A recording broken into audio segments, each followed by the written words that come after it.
Bonjour à vous tous.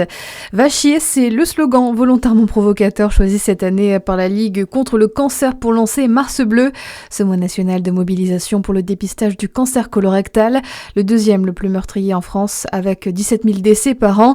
Il touche le plus souvent les hommes entre 50 et 70 ans. Pourtant, 34% des personnes concernées ne font jamais de dépistage, souvent par gêne, selon Alexandre Kobigo, responsable prévention au sein de la Ligue contre le cancer. C'est un cancer, qui touche une partie du corps qui est quand même relativement, liée à l'intimité. C'est également un test de dépistage, qui se fait, avec un prélèvement de sel dans les toilettes. Donc c'est quelque chose qui, bien sûr, va peut-être un petit peu percuter, des idées reçues, qui va un petit peu faire peur. Et nous, tout l'objectif de la Ligue aujourd'hui, c'est de, rendre ce message un petit peu, rigolo et de justement, affronter les choses avec un peu d'humour pour que les gens en parlent. Et donc des choses qu'il faut nécessairement un petit peu bousculer dans notre société et également, un test qu'il faut, complètement, dédramatiser et rendre beaucoup plus accessible. La Ligue rappelle que ce cancer se guérit dans 9 cas sur 10 si il est détecté suffisamment tôt.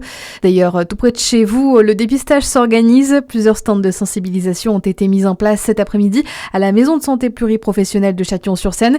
À Dijon également au sein de l'accueil de la CPAM Clémenceau de 10h à 16h30. À noter demain rendez-vous à Pont-Droit devant la maison de santé pluriprofessionnelle à 13h. L'info, c'est aussi cet incendie ce matin à Châtillon-sur-Seine. Une maison a été entièrement ravagée par les flammes. 80 mètres carrés réduits à néant. Une vingtaine de pompiers sont présents sur place depuis 1h du matin ce lundi. 2 fourgons incendies, une échelle aérienne et 19 hommes des casernes de Châtillon et de NIA ont été mobilisés. Dans le reste de votre actualité générale en France, une réunion de crise en cours depuis ce matin au Quai d'Orsay. Le ministre des Affaires étrangères, Jean-Noël Barrot, prendra ensuite la parole.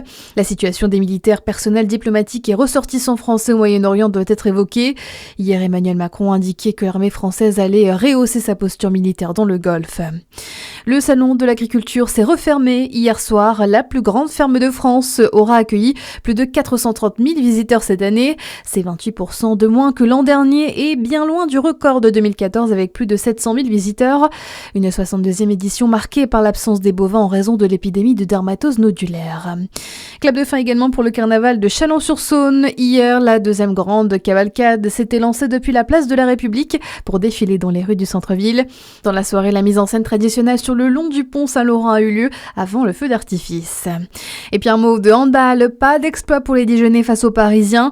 Après avoir longtemps fait jeu égal avec leur adversaire, les Bourguignons ont craqué et se sont inclinés 34-27 au Palais des Sports de Dijon hier. Le DMH toujours avant-dernier de la Star League dans la zone de relégation. Voilà pour l'essentiel, merci d'être à notre écoute, à suivre la météo sur Fréquence Plus.